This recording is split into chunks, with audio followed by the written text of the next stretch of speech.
શ્રીજી મહારાજે ખાસ કહ્યું છે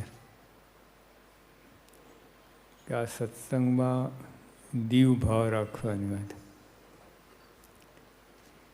મહારાજ પોતે વાત કરે છે કે જ્યારે અલૌકિકમાં લૌકિક ભાવ દેખાય ત્યારે અમે તરત ઉદાસ થઈ જઈએ છીએ. અલૌકિકમાં એટલે મહારાજે કહ્યું કે આ સર્વે દિવ્ય છે રે, ત્યાં તો જોયાની છે યુક્ત. આ જો તમને આ બધું આપણે બધી પ્રવૃત્તિ કરીએ, બધું વ્રત ઉપવાસ કરીએ, પૂજા કરીએ, આ બધું કરીએ, પણ એમાં જો દિવ્ય ભાવની ખામી હોય, મહારાજ કે અમે તરત ઉદાસ થઈ જઈએ છીએ. એટલે આ સાચી વાત છે. આ કલ્પના નથી, બનાવટી વાત નથી. આ સાક્ષાત શ્રીજી મહારાજ આ પૃથ્વી પર આવ્યા છે, એમના સંતો આવ્યા છે, ગુણાતીતાન સ્વામી, ભગતજી મહારાજ, આ બધા આવેલા છે. એટલે આ કંઈ કલ્પનાની વાત નથી. એટલે એમાં ધડ પ્રતીતિ આવે તો તમને તો આ દીવ ભાવ રહે. જો એમાં આમ કંઈક મહારાજ કહ્યું કે અમારા નિશ્ચયમાં કંઈક જો આગુ પાછું થાય તો અમને એ રૂચે નહીં. એટલે ભગવાન જ છે, મહારાજ ભગવાન છે. એટલે આ વાતની દ્રઢતા કરવી. મોર અંદર જીવમાં રોપી દઈ તો પછી કોઈ વાંધો નહીં આવે. પણ એ જ મહારાજ બોલે છે, એ જ શ્રીજી મહારાજ બોલે છે કે અમને અલૌકિકમાં લૌકિક ભાવ દેખાય. એટલે બધું અલૌકિક છે. આ મનુષ્ય, મહારાજ પોતે મનુષ્ય તન ધાર્યું છે અને ગુરુ પરંપરા મનુષ્ય તન ધાર્યું છે. પણ જે અંદર જે વાત છે એ અલૌકિક છે, એ લૌકિક નથી. દેખાય છે બધું એવું જ. આપણને દેખાય બધું આ સાસ સમાજ અને બધા સ્વભાવ ને બધું આ દેખાય, પણ છતાંય અલૌકિક છે. શું? માયા પર થઈ ગયા. માયા પર થઈ ગયા આપણે. એટલે ભગવાનને પાંખમાં બેસી ગયા. પછી ભગવાન તો આપણે એક ઝાપટ મારીને અક્ષરધામમાં લઈ જાય. બીજે કોઈ જગ્યા જવાય આપણે ના જઈએ. એટલે આ વાતની પ્રતીતિ આવે તો પછી આ બધું દીવ ભાવ મનાય. એટલે મહારાજે કહ્યું સર્વે દિવ્ય છે રે, ત્યાં તો જોયાની છે યુક્ત. આ બધું દિવ્ય છે, બધું દિવ્ય છે. અને મહારાજે કહ્યું કે ઉદ્ધવજી જેવા ભક્ત હોય એ તો સત્સંગની બધી જ વાત દિવ્ય માને છે. આ લાકડા પાણા બધા પથ્થર બધું જ દિવ્ય માને છે. તો જો એવા ભક્ત થવાનું છે. અને એ ભક્ત થયા વિના તમે બીજા ગમે એટલા સાધન કરો, બધું જ કરો, પણ ઊંચા નહીં આવે. હાઈટ પકડવી હોય તો એક કમ્પલસરી ફરજિયાત છે. અને મહારાજ કહે છે, પોતે કહે છે, પછી આપણે ક્યાં વાત રહી. એટલે મહારાજ કહે કે અલૌકિકમાં જ્યારે લૌકિક ભાવ દેખાય ત્યારે અમે તરત ઉદાસ થઈએ છીએ. ભાઈને ગમે નહીં. આ બધું સત્સંગ દિવ્ય છે અને આમાં જો બધું આવા ભાવ પરથી લાવીએ એટલે બધી ગડબડવાળી વાત થાય. પછી મહારાજ કે અમે આ વાત ઘણીવાર સમજાવી છે પણ કોઈ સમજતું નથી. લો તકલીફ આ છે. મહારાજે આ વાત ઘણીવાર રોજ સમજાવતા હોય પણ કોઈ સમજતું નથી. એટલે અહીંયા કાચા પડીએ છીએ આપણે. જો આમાં દીવ ભાવ મનાઈ જાય એટલે બધું કામ થઈ જાય. અને જે જો આ યોગીઓ પણ દીવ ભાવ હતો, પ્રમુખ સાહેબ મારે દીવ ભાવ હતો, શાસ્ત્રીમાં દીવ ભાવ હતો, એટલે આ બધું ચાલતું હતું બધું. અને જો દીવ ભાવ ના હોય તો બધું એટલે બધું લૌકિક થઈ જાય, માયાની અંદર આવી જાય બધું, માયા આ તંત્ર. એટલે ભગવાનનો સંબંધ થયો એટલે આપણે બધા દિવ્ય જ છે, માયા પર છે. હવે વર્તમાન ધરાય છે તો એમાં જ આવે છે કાળ, કર્મ, માયા, એનાથી પર આપણે આ વર્તમાન વિધિમાં જ આપણે લાવીએ છીએ. એટલે આ ખાસ મહારાજે કહ્યું. પછી મહારાજે કહ્યું કે આ કોઈ મનુષ્ય નથી. સંતો ભક્તો મનુષ્ય જેવા દેખાય છે પણ કોઈ મનુષ્ય નથી. શ્રીજી મહારાજના વાક્ય છે. પછી મહારાજ કહે કે અમે બોલીએ છીએ તો જીભ ઝાલીને બોલીએ છીએ, જોઈએ છે એવું તો કહી શકતા જ નથી. મારે જે અંતરમાં જે છે એવું તો કહી શકતા જ નથી. કેમ કે આ કોઈ મનુષ્ય નથી એટલી વાત કરી, એમાં ખળબળાટ થઈ ગયો. આ કોઈ મનુષ્ય, સંતો ભક્તો કોઈ મનુષ્ય નથી, એમાંય ખળબળાટ થઈ ગયો. તો પછી મારે કે અમે જીભ ઝાલીને વાત કરીએ છીએ, જોઈએ છે એવું તો કહી શકતા જ નથી. અને વિમુખને તો તલભાર છે એ મેરું જેવું લાગે. જો આ વાત સમજાય નહીં તો એને તો બધું બહુ મુશ્કેલી પડે. અને બધું લૌકિક દેખાય અને બધી ગડબડ અંદર ચાલે.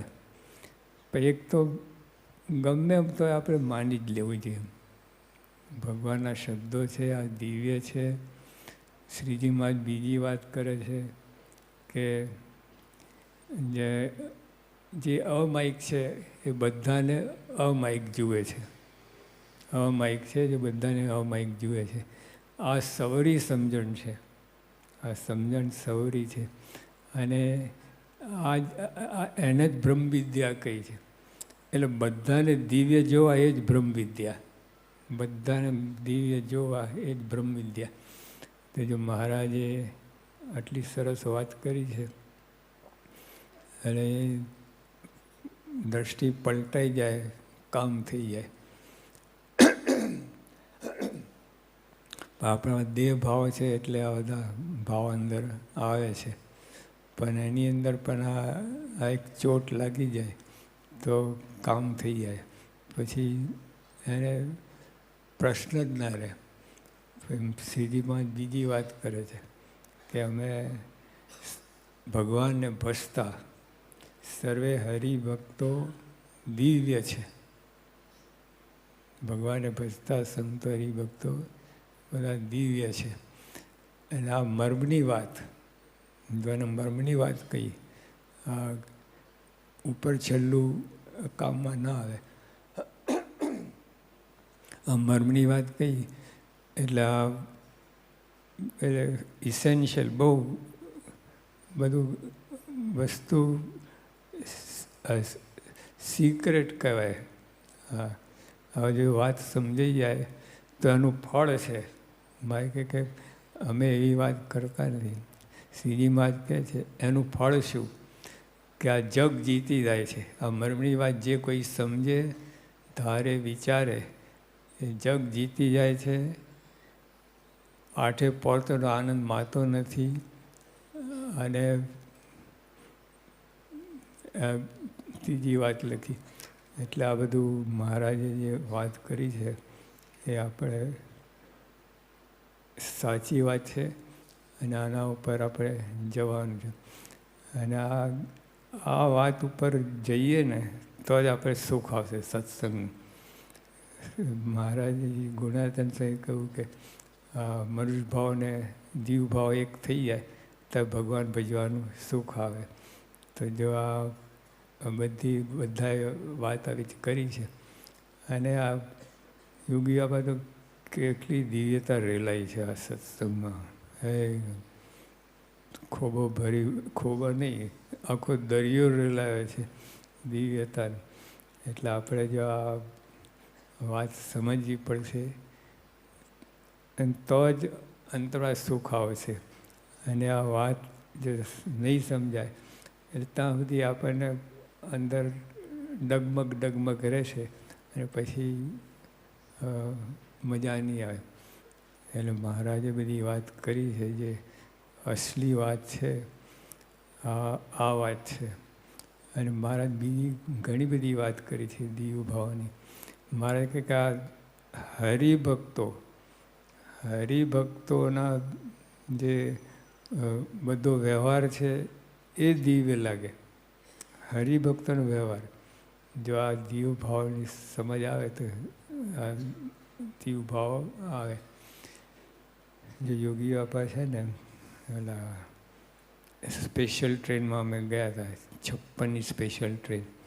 અને ત્યાં પોંડિચેરી આવ્યા તો પોંડિચેરી ત્યાં પેલે મોટા ડબ્બામાંથી મીટર ગેજ થઈ ગઈ, એટલે 18 ડબ્બા થયા હતા.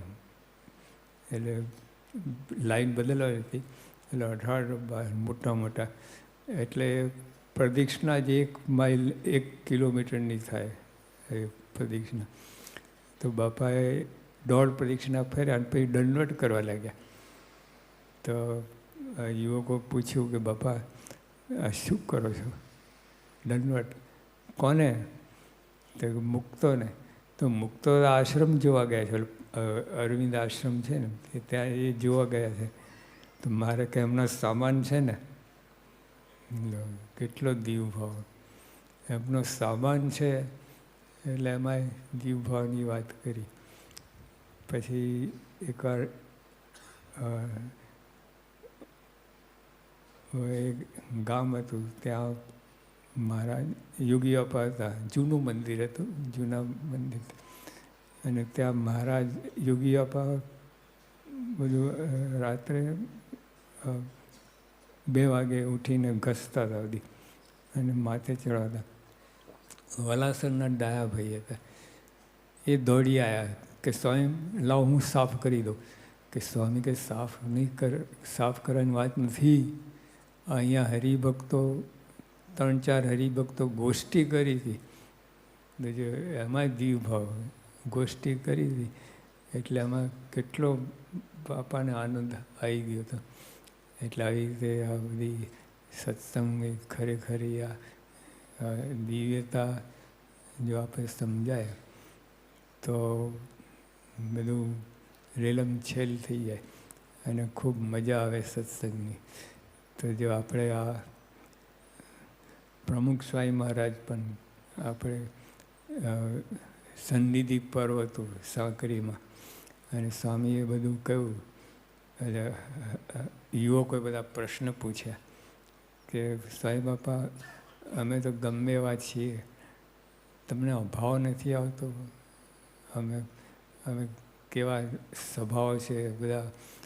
તો સ્વામી કે સ્વભાવ જોવા જઈએ તો અમે અહીં રહી જ ના શકીએ. સ્વભાવ એ તો ખમી ખાઈએ અને તમારામાં દિવ્યતા છે એ આગળ લાવીએ છીએ. એટલે જો આ ભગવાન અને સંતની વાત બહુ અલૌકિક છે, એટલે આપણે ધારવું પડે. આ એક વાત આવી જાય ને અંદર, ખરેખર બધું દિવ્ય છે. જો આ અંદર આ વાત આવી જાય, આ મર્મની વાત, મર્મની વાત બહુ જ મુદ્દાની વાત છે. એટલે આ જે સમજાઈ જાય. મહારાજે પેલા 4 પદ બનાવ્યા છે ને, એટલે આજ મારે ઓરડે રહે, એમાં 3 અને 4 પદ મહારાજે બનાવ્યા. એમાં મહારાજે વાત કરી છે કે સર્વે દિવ્ય છે રે ત્યાં તો જોયાની છે જો, બધું દિવ્ય છે, દિવ્ય છે, દિવ્ય. એટલે એમાં મહારાજ કે અલૌકિકમાં જ્યારે લૌકિક ભાવ દેખાય એટલે અલૌકિક બધું છે, એમાં લૌકિક ભાવ એટલે જરાક મનુષ્ય ભાવ આવે અમે તરત ઉદાસ થઈએ છીએ. એટલે મારને આ રૂચતું નથી આ. એટલે આપણે આ બધી દીવ ભાવ રાખવાનું. યોગી બાપાએ કે હે શાસ્ત્રીમાં તમે નિર્દોષ બુદ્ધિના ભૂખ્યા છો. અમે જો નિર્દોષ બીજામાં દોષ જઈશું અને નિર્દોષ ભાવ નહીં રાખે, તમે અમારી પાસે નહીં બેસવા દો, કાઢી મૂકશો. તો જે બધી વાત એટલે અને યોગીઓ તો કેટલું બધું કે હે શાસ્ત્રીમાં તમારા સંબંધવાળા ગમે તેવા હોય, ગમે તેવા તો બધું આવી ગયું, પણ તેના માથાના મુકટ માનીએ એવી બુદ્ધિ આપજો. એટલે આ વાત આપણે ખાસ ધારવા જેવી છે, વિચારવા જેવી છે અને અમલમાં લાવવા જેવી છે. સહજાનંદ સ્વામી મહારાજ.